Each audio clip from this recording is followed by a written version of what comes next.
PTI के intra party इंतखाबात आज होंगे। इंतजामात मुकम्मल। बानिया चेयरमैन के नामजद उम्मीदवार बराए चेयरमैन बैरिस्टर गौहर अली खान ने अपने कागजात नामजदगी जमा करवा दिए। मरकजी रहनुमा अहमद अवेज बैरिस्टर गौहर अली खान के तजवीज़ कुनंदा। रऊफ हसन चेयरमैन के इंतखाब के लिए गौहर अली खान के तायद कुनंदा बने। अली अमीन गंडापुर पार्टी सदारत के उम्मीदवार। जराये के मुताबिक पेशावर रीजन की सदारत के लिए आतिफ खान उम्मीदवार हैं। वोटिंग के मकाम को खुफिया रखा गया है। इलेक्शन में रहनुमाओं की गिरफ्तारियों का भी खदशा।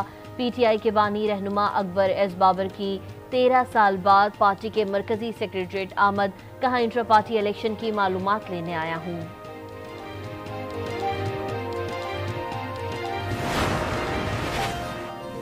पीटीआई इंट्रा पार्टी इंतखाबात के प्रिजाइडिंग ऑफिसर का कमिश्नर को खत लिखा। इंट्रा पार्टी इंतखाबात मोटरवे टोल प्लाजा के करीब मुनक्किद होंगे। इंतखाबात के लिए सिक्योरिटी फराहम की जाए। एसएसपी ऑपरेशंस का रात गए रानो गढ़ी का दौरा। कहा, इंट्रा पार्टी इलेक्शन वाला मुकाम महफूज बनाएंगे। इंट्रा पार्टी इलेक्शंस होने जा रहे हैं और इस वेन्यू के बारे में हमें जो इन्फॉर्मेशन है वो अब से कुछ देर पहले मिली है और उस सिलसिले में हमारे ऑफिसर्स ने जो उनके यहाँ के मुंतजिमीन हैं उनसे मुलाकात की है। मेरी आप लोगों के जरिए से भी इनके जो मुंतजिमीन हैं उनसे दरख्वास्त है कि मेहरबानी करके हमें उन लोगों की लिस्ट वगैरह दे दें, गाड़ियों की दे दें, ताकि पुलिस उन लोगों को चेकिंग के बाद और लिस्ट से क्लियर करने के बाद यहाँ पर इजाज़त दे, ताकि खुदा न खास्ता किसी किस्म का कोई नाखुशगवार वाक़या पेश न आए। चेयरमैन तहरीक-ए-इंसाफ और साबिक वज़ीर ख़ारजा शाह महमूद कुरैशी के खिलाफ साइफर गुमशुदगी केस की समाअत आज अडियाला जेल में होगी। वज़ारत कानून का नोटिफिकेशन ऑफिशियल सीक्रेट एक्ट अदालत में जमा करा दिया गया। जज अबुल हसना जुल्करनैन ने रिमार्क्स में कहा, इनकी प्रोडक्शन का मसला है, आज अगली तारीख दे देंगे। इंसाफ न सिर्फ होगा बल्कि होता नजर भी आएगा।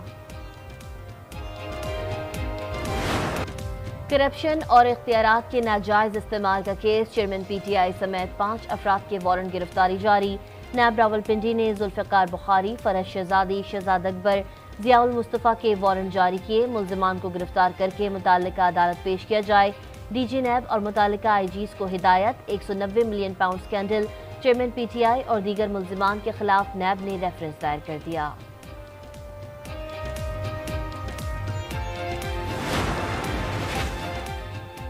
बताया जा रहा है 3 बार वजीर आजम बनने वाला 4थी बार वजीर आजम बनकर मुल्क को मसाइल से निकालेगा। वक्त आ गया है पाकिस्तान के फैसले अवाम को करने दें।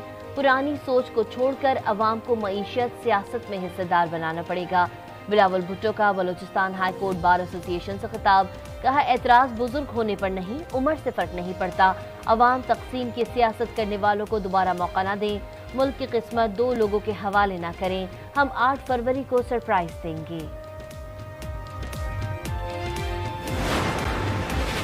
मुस्लिम लीग नून की इंतखाबी सरगर्मियां जारी। नवाज शरीफ की ज़ेर सदारत पार्टी के पार्लिमानी बोर्ड का इजलास आज होगा।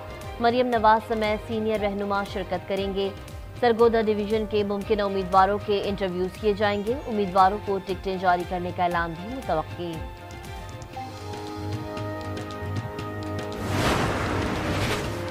सब कुछ अपने वक्त से पहले कर रहे हैं। हल्का बंदियां शाये हो चुकी, बाकी सब कुछ अपने वक्त पर होगा। इलेक्शन शेड्यूल, आरओज और डीआरओज की तैनाती भी वक्त पर होगी।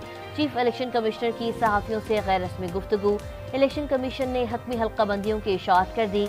मुल्क भर में कौमी असम्बली की 266 नशस्तें, सूबाई असम्बली की जनरल नशस्तों की तादाद 593 होंगी।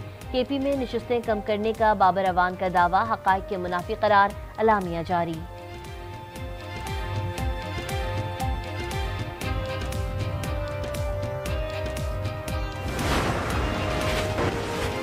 इलेक्शन में लेवल प्लेइंग फील्ड भी नजर आना चाहिए। हम हर सीट से लड़ेंगे। चेयरमैन पीटीआई खुद उम्मीदवार होंगे।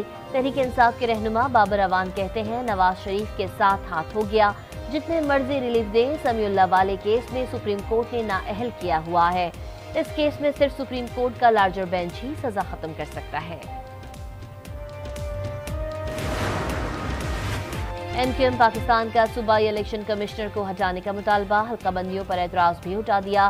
कन्वीनर खालिद मकबूल ने कहा, बल्दियाती इंतखाबात में जो किया गया वही सूरत हाल फिर नजर आ रही है। हल्का बंदियों से कराची पर जबर वाज़े नजर आता है। पहले गिना नहीं जाता, फिर वोटर लिस्टों से निकाल दिया जाता है। इंसाफ के लिए कहाँ जाएं? एक हफ्ते जंग बंदी के बाद इसराइल की फिर बर्बरियत, गजा के वस्ती मगरबी और जनूबी इलाकों में बमबारी, 170 से जायद फलस्तीनी शहीद, सैकड़ों जख्मी, नौसारत बुरेज पनागजीन कैंपों और नासिर अस्पताल के करीब गोलाबारी, खान यूनिस और जबालिया में घर को निशाना बनाया गया, हमास एहलकारों और इजरायली फोर्सेस के दरमियान मुख्तलिफ इलाकों में झड़पें, इजरायली फौज ने जनूबी गजा के बाद फलस्तीनियों को खान यूनिस में भी खाली कराने की धमकी दे दी। इजरायली हमलों में एक और सहाफ़ी मुंतसर अपने भाई अहले खाना समेत शहीद, इजरायली हमलों में 71 सहाफ़ी लुक़्मा अजल बन गए।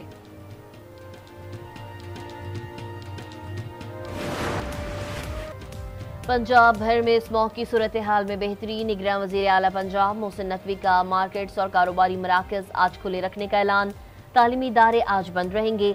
पंजाब के मुख्तलिफ इलाकों में धुंध के डेरे, मुख्तलिफ मकामात पर मोटरवेज बंद, मोटरवे M5 और शरीफ से जाहिर पीर तक ट्रैफिक के लिए बंद। तर्जुमान मोटरवे पुलिस की शहरियों को धुंध के औकात में गैर ज़रूरी सफ़र से गुरेज करने की हिदायत।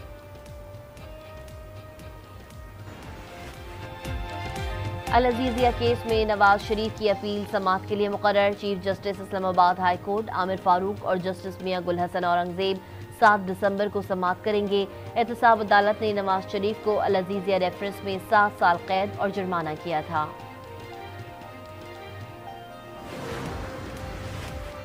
शर्म और हया खत्म होती जा रही है, लोगों के घरों में घुस रहे हैं। पहले 4 दीवारी की बेहुरमती की, अब औरतों को घसीट कर बाहर ले आएंगे और तमाशा बनाएंगे। अली मखान का ऑडियो लीक पर रद्द-ए-अमल, सहाफियों से कहा आप लोग अपने घर की फिक्र करें, कल किसी की भी ऑडियो लीक हो सकती है। फैजाबाद धरना कमीशन की तहकीकात, फवाद हसन फवाद 5 दिसंबर को तलब। फवाद हसन फवाद ने 22 नवंबर 2017 इजलास के मिनट्स दर्ज किए। टैक्स सबको देना पड़ेगा, टैक्स जब तक नहीं देगा गवर्नमेंट के खजाने में कुछ भी नहीं आएगा तो हमें और आप कैसा चलेंगे। फाइलर होना चाहिए क्योंकि गवर्नमेंट के पास रिकॉर्ड हो कि हर बंदे के पास कितनी प्रॉपर्टी डॉक्यूमेंटेड होनी चाहिए। अगर टैक्स जो है हम दे रहे होते हैं तो इसका डायरेक्टली इम्पैक्ट जो पड़ रहा होता है हमारी गवर्नमेंट के पास रेवेन्यू जनरेट हो रहा होता है और उसके लिए जो है फिर अवाम के ऊपर जो है गवर्नमेंट उसको यूटिलाइज कर रही होती है। नॉन फाइलर्स अपनी जायदादें जाहिर नहीं करना चाहते, टैक्स अदा होगा तो मईशत में इस्तेहकाम आएगा। अवाम का रद्द-ए-अमल, कहा फाइलर होना जिम्मेदार शहरी होने का सबूत है।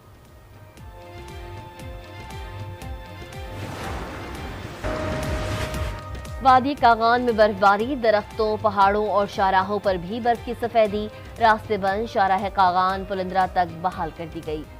कराची आर्ट्स काउंसिल में 16वीं आलमी उर्दू कॉन्फ्रेंस, दूसरे रोज मुशायरों समेत 14 सेशन, 9 किताबों की रोनुमाई, गवर्नर सिंध कामरान टिसूरी की भी शिरकत।